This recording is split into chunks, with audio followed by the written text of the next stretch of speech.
Oke, assalamualaikum warahmatullahi wabarakatuh. Pada video kali ini kita akan membahas tentang bagaimana kode multi time frame untuk mendapatkan risk reward ratio yang bagus ya.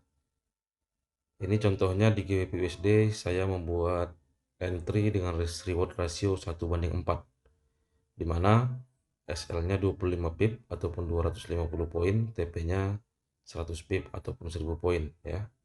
Ini eh, sekaligus penjelasan pada signal yang ada di VIP yang ini ya. Ini SL-nya 25 pip.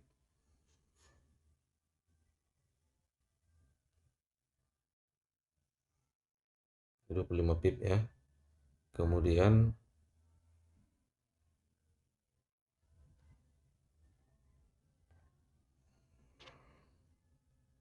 TP-nya 100 pip. Jadi risk reward 1:2 ya. Jadi kita lihat di sini, memang ini tidak selalu benar ya, tapi kalau kita sering menggunakan seperti ini kita akan mendapatkannya. Karena bagaimanapun juga jika kita entry-nya seperti ini terus ya, itu walaupun misalnya dari 10 entry yang SL contohnya 5, yang TP 5, itu profitnya masih sangat besar ya, karena risk rewardnya 1:4 atau katakanlah 1:3 ya, bahkan 1:10 pun bisa ya. Di akun saya yang lain ini saya buat 1:10. Oke, ini yang akan kita bicarakan adalah tentang multi time frame-nya untuk mendapatkan setup seperti ini.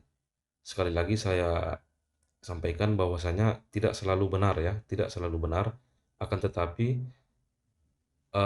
ini pengaturan untuk analisa multi time frame yang cukup bagus untuk mendapatkan risk reward yang bagus ya. Karena bagaimanapun juga analisa manapun tidak ada yang selalu benar ya. Tapi paling tidak kita paham dengan BBMA sebenarnya kita bisa melakukan eh, apa namanya percobaan-percobaan yang mendapatkan setup yang baik untuk kita. Oke, langsung saja ini di time frame H1 GBP USD ini adalah eh, MHP ya. Kenapa dikatakan MHP? Karena setelah re-entry CSAK buy ini, kemudian di sini tidak momentum. Dan di saat yang bersamaan di time frame M15 itu terjadi ekstrim. Ya, jadi sudah dua jelas ya. H1 MHP, M15 ekstrim.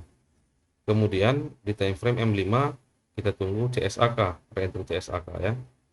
Ini re-entry CSAK-nya. Kemudian sampai time frame M1 ini juga adalah re-entry CSAK. Ya.